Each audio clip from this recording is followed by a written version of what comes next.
Chers compatriotes, ce dimanche 15 mars, le double scrutin des législatives et du référendum sur la nouvelle constitution n'aura pas lieu. Il sera encore reporté sine die.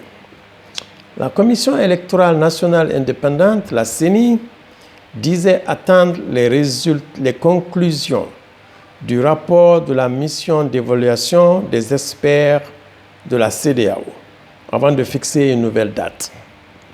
Ou tout au moins, de proposer une date au président Alpha Condé qui, on le sait, a toujours le dernier mot dans ces situations d'extrême importance. Hier, mercredi 11 mars, la mission a rendu public son rapport d'expertise. Le monde entier reste donc suspendu aux lèvres du professeur Alpha Condé. Ira-t-il? N'ira-t-il pas? Ce n'est donc pas sans surprise que la CEDEAO a envoyé 3 signaux importants à Alpha Condé ces derniers jours. D'abord, il y a eu cette annonce surprise du président Alassane Ouattara renonçant à briguer un 3e mandat alors que la constitution ivoirienne le lui permettait. Il l'a fait de façon solennelle dans un discours à la nation, à la fondation Félix Houphouët-Boigny, à Yamoussoukro, devant les 2 chambres du Parlement réunies en congrès. Une décision de portée historique qui a été saluée à travers le monde. Du coup, le président Ouattara reçoit les vives félicitations de l'Union européenne, du président français Emmanuel Macron et de ses homologues africains, et même de la part de certains opposants ivoiriens. Dans les messages adressés au président Ouattara, certains n'hésitent pas à égratigner au passage le professeur Alpha Condé et en faisant un parallèle avec la situation qui prévaut à Conakry. Des termes comme c'est un homme de parole, un grand homme d'État qui respecte ses engagements, le Mandela de la Côte d'Ivoire, ont vite fait de rappeler la crise qui sévit à Conakry. Il y a eu ensuite le signal plus fort et plus direct du président Mahamadou Issoufou, président de la République du Niger, président en exercice de la conférence des chefs d'État et de gouvernement de la CEDEAO. Dans un discours remarquable, prononcé lors de la cérémonie d'installation de la 5e législature du Parlement de la CEDEAO, le président Issoufou fait directement allusion à la crise guinéenne. Et il le fait dans un langage cru, non voilé, en utilisant des termes et des expressions qui ne laissent aucun doute sur la position de la CEDEAO. Permettez-moi de citer l'un des passages les plus marquants. Je le cite. « Le temps des hommes qui s'autoproclament providentiels et donc irremplaçables, des hommes qui cherchent à s'incruster à vie au pouvoir, tire à sa fin. » Fin de citation. Plus loin, il poursuit en disant, je le cite, « En Guinée-Conakry, notre organisation souhaite un dialogue inclusif permettant d'aboutir à des solutions consensuelles et apaisées. » Fin de citation. Le 3e signal est venu du rapport de la mission des experts de la CEDEAO. Aux grandes dames de la CENI, ce rapport, bien que sommaire, est un véritable camouflet pour les autorités guinéennes. À y voir de près, il est encore plus accablant que celui de l'OIF.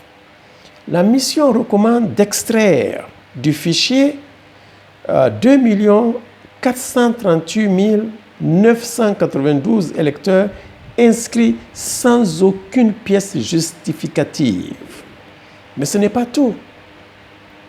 Le fichier comporte 2 031 505 électeurs inscrits avec une attestation contresignée, soit un total de 4 470 497 électeurs douteux sur un total de 7 764 130 électeurs sur la liste définitive présentée par la CENI.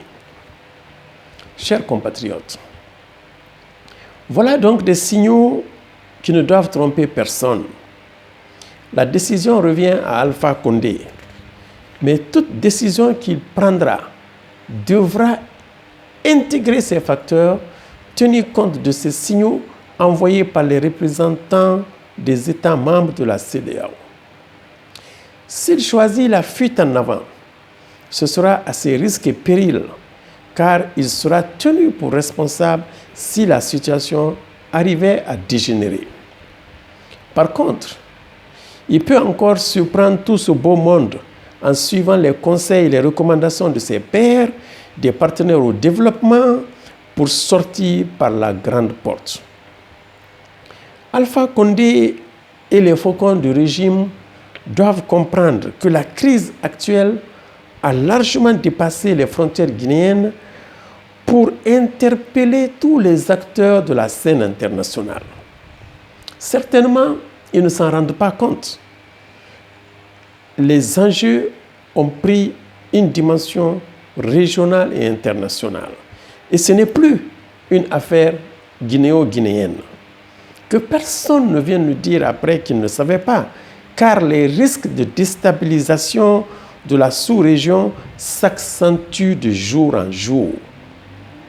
Alors que le Mali est en guerre et que la communauté internationale a eu tout le mal du monde pour mettre fin aux guerres du Libéria et de la Sierra Leone, stabiliser la Côte d'Ivoire et à trouver une solution en Guinée-Bissau, personne n'acceptera les effets d'entraînement que pourrait provoquer cette crise créée de toutes pièces par les dirigeants guinéens.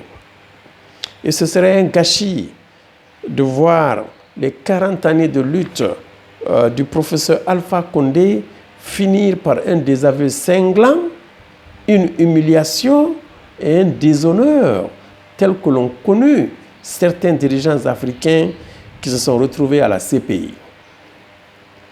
Si M. Alpha Condé est toujours ouvert au Conseil, je lui ferai les recommandations suivantes. Premièrement, faire un discours à la nation pour mettre en veilleuse son projet de réforme constitutionnelle.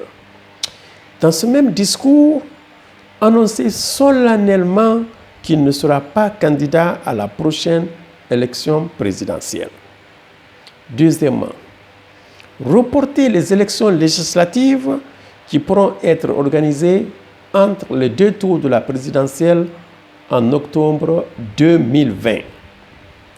Troisièmement, procéder au toilettage du fichier électoral en reprenant l'enrôlement intégral des électeurs.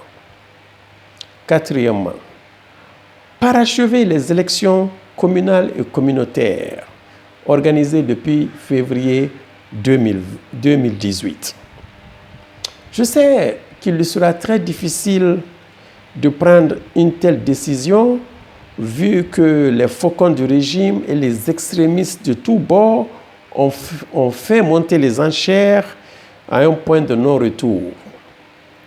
Mais c'est ça aussi, la marque des grands hommes qui peuvent contraindre leur entourage à accepter des décisions courageuses dans l'intérêt supérieur de la nation. Dans un contexte de guerre et de paix, le jeune Premier ministre éthiopien Abiy Ahmed l'a fait. Pour une crise créée de toutes pièces par une oligarchie politique et financière, pourquoi Alpha Condé ne peut-il pas en faire autant? Pour l'encourager dans ce sens, Rappelons-lui simplement que la constitution guinéenne ne prévoit que 2 mandats. 2. La durée du mandat présidentiel est de 5 ans.